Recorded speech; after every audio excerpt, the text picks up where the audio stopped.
नमस्कार, आपका अक्षता क्लासेस में स्वागत है। आज हम रामधारी खंड 1 की प्रतिरेखन संख्या 37 की डिक्टेशन करेंगे, जिसकी स्पीड 80 शब्द प्रति मिनट होगी। आपकी डिक्टेशन अगले 5 सेकंड में शुरू होगी।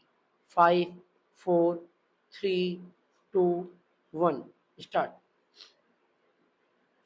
उपाध्यक्ष महोदय, बजट पर जो चर्चा चल रही है उसमें भाग लेते हुए मैं भी अपने विचार सदन के सामने प्रस्तुत करना चाहता हूँ। इस पर विचार करते समय दो स्थितियों को हमें दृष्टि में रखना होगा।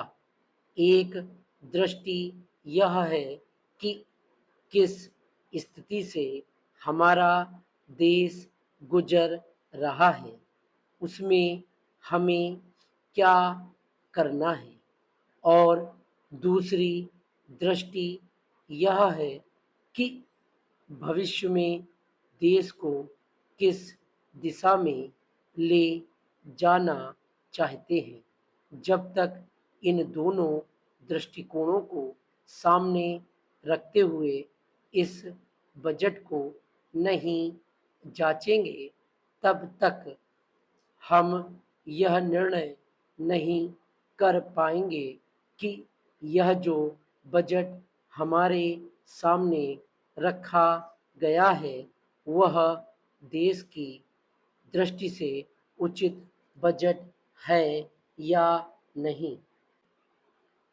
जब मैं इस समय की स्थिति को देखता हूँ तो मेरे सामने देश की संकटकालीन स्थिति आ जाती है।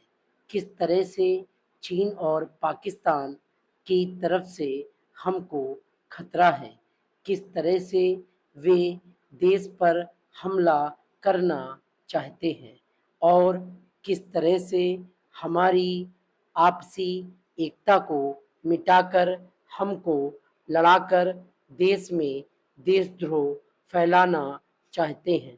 इसके साथ ही साथ जब मैं पिछले बजट को सामने रखता हूँ तो मुझे यह कहना पड़ता है कि आज का बजट चाहे जिस स्थिति में भी रखा गया हो, बहुत सुंदर बजट है। एक ईमानदार कोशिश हमारे वित्त मंत्री महोदय ने इस बजट को तैयार करते समय की है, लेकिन एक राजनीतिज्ञ की दृष्टि से जब मैं देश के भविष्य की ओर देखता हूँ तो मुझे यह कहने में कोई संकोच नहीं होता है कि कोई विशेष समाधान इस बजट से नहीं निकलता। मैं जिस पार्टी से संबंध रखता हूँ उसका जो उद्देश्य है उसको सामने रखते हुए मैं यह कह सकता हूँ कि जो हमारे सामने आदर्श हैं वे सब आज ही पूरे नहीं हो सकते।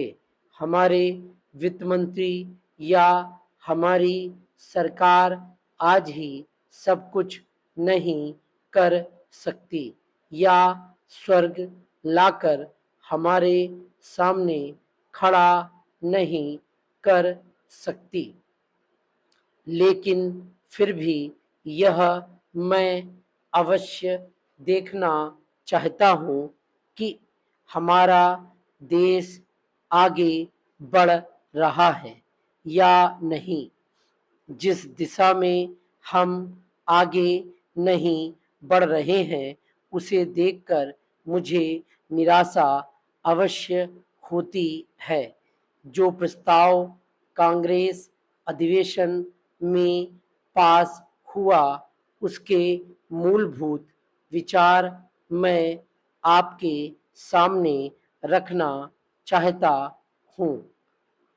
वहाँ हमने यह निश्चय किया था कि वर्तमान पंचवर्षीय योजना खत्म होने तक देश की जनता की ज़रूरत की चीज़ें पूरी कर दी जाएंगी। डिक्टेशन कंप्लीट हो गई है। Thank you.